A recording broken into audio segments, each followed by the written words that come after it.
I like to report a crime. Yes. Hello?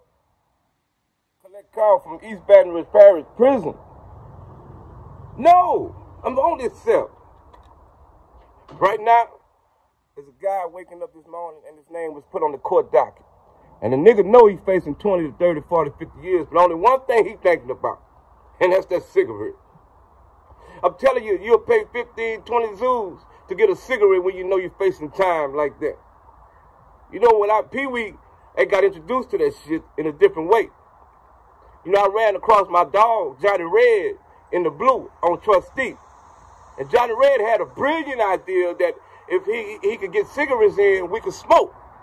And he told me, he said, man, if you could get your people to drop it off, I could get my people to bring it in.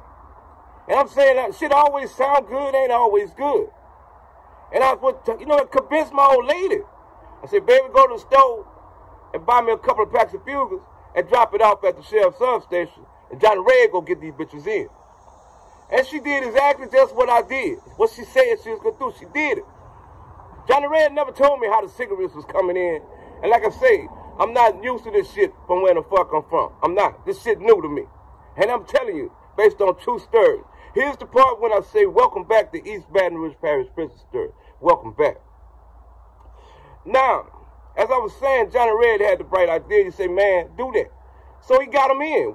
White boy came in, my first time seeing this shit. He went on the toilet and he went tuck a shit. And I ain't tripping on this shit. I'm just tripping on what he doing while he taking the shit. He putting his hand behind him, and while he trying, I ain't know he trying to catch a bag. And I ain't know that's the bag that where the cigarettes was in. His shit. He didn't tell me that shit. So I noticed when he got up, he wiped his ass and he went walk to the face faucet. Real shit, where we wash our teeth and brush our face. This is what the shit they doing. So as he did that, he had washing his hand, and I see the brown going away and the shit going off the bag is where the cigarettes was wrapped in plastic. And I mean wrap in the plastic. And he had something this big inside of it, based on a true story. Like I said, it was my old lady. And my old lady had a brother in there, and he was on F6 or F7. And I'm telling you, he felt like he was obligated, just like I felt like I was obligated. But Johnny Red had different plans. And his plans was, he said, man, if we sell them, some of them, we can make zoos. I'm like, where that come from? You want me, who was 0 and 182 losses, you want me around here to sell cigarettes to real thugs and killers?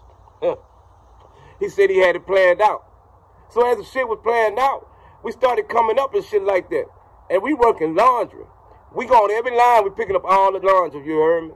I finally touched down where my brother-in-law was at. And he mugging me. And if you see him, you know he bought shit. He bought it. So he was mugging me and shit like that. He was like, man, come here, I need to holler at you. Real shit based on true story. I'm standing at the bars. I got my sergeant right there, you know, for my backup, just in case this fool trying some shit. You know, welcome back, baby, welcome back. And it's based on true story. So I thought he was going to try some shit. He said, didn't my sister give you some issue, something you can divide it with me? I'm like, man, hold up, be cool. I got you. I'm coming back with it. I just wanted to make sure I find you. And I'm knowing in my mind, me and Johnny Red got on like a bugle left, pack of bugle left. That's for me and him to smoke. So my plan was not to run across the nigga again. Yeah, I know it's wrong. Pee-wee, you know, fucked up. And that's you know, that's life. You learn shit in jail. You also learn who could touch you and who cannot touch you when you're in that blue. And I just knew my brother-in-law couldn't touch me. Man, when I tell you we was going to chow one morning and I seen my brother-in-law in there, like my tree was right there, turn their back. All of a fucking sudden, my brother-in-law came and he pulled me. And the way he pulled me, he let me know this nigga wasn't playing. I'm sorry, man, from this day. Where you was when I needed you, Johnny Red. And he actually punched me and he hit me. Ain't no guards looking at nothing, just inmates. I'm like, what in the fuck? You know what I'm saying? And he told me, bitch, I'm going to get you. And I knew what time it was. Shit, got back to the hut, called my old lady, ran into her, told her what happened. I said, you got to calm your brother. I'm sorry I didn't do what I was supposed to do. Yeah, that's true, but fuck it. Johnny Red came up with a good plan. So all of a sudden, one morning, we all get ready to go to work. And I'm telling you, this shit ain't made up.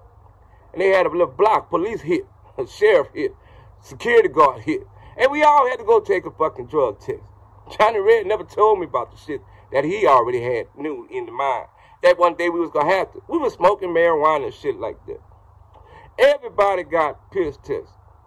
Everybody failed the drug test except my boy Johnny Red. A lot of people say a lot of different shit and come to a lot of conclusions. But Johnny Red said himself, he had piss on standby because he knew one day they was going to come and catch us. You heard me? But y'all stay tuned. More coming.